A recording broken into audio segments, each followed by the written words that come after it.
हमारे इस चैनल मैथिली गंगा को लाल बटन दबाकर सब्सक्राइब करें व घंटी के निशान का बटन दबाएं ताकि सभी नए वीडियो आप तक तुरंत पहुंचे बिल्कुल मुफ्त।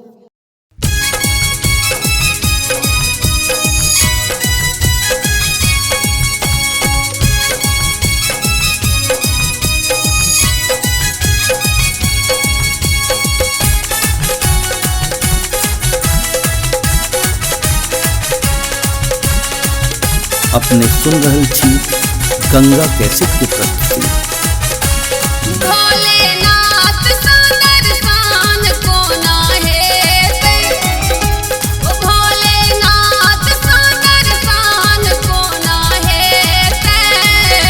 कमरिया कमरिया कमरिया कानी रहल छै पार कोना हेते, कमरिया कानी रहल छै पार कोना हेते।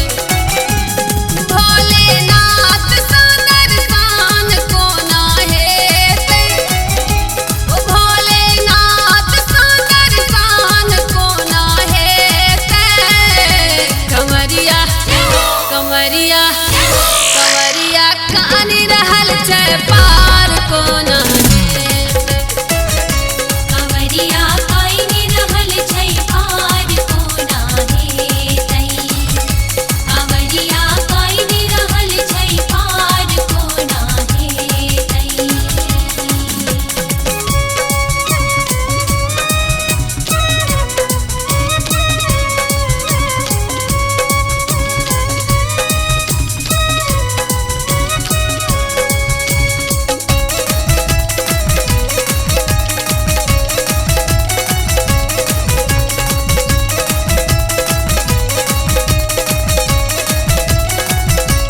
तेहने साँझ तेहने भोर झहरे आँखी के नूर, जेहने साँझ तेहने भोर झहरे आँखी के नूर। करी के दिन गुजार कोना देते, करी के दिन गुजार कोना देते। कमरिया कमरिया कमरिया कानी रहल छै पार कोना हेते, कमरिया कानी रहल छै पार कोना हेते।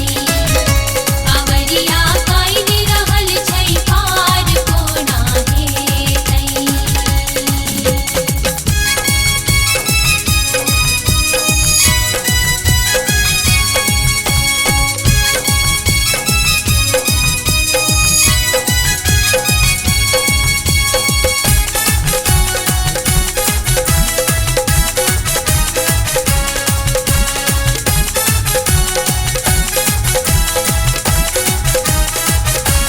गौरा नैहर देखल तोर बिना तेल के तिलकोर,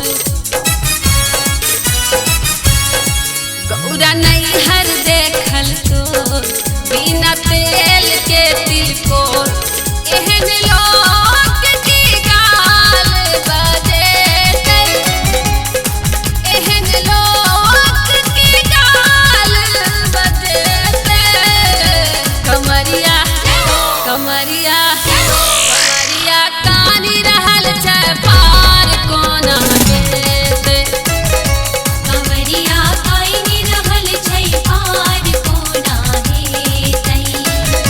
कमरिया कानी रहल छै पार कोना हेते।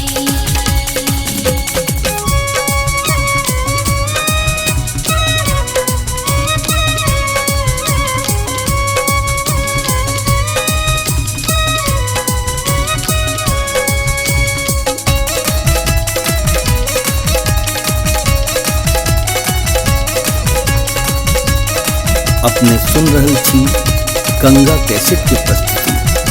ओ जेबै भोला दरबार हुनकर महिमा पार, जेबै भोला दरबार हुनकर महिमा पार। बार बार कांवर उठे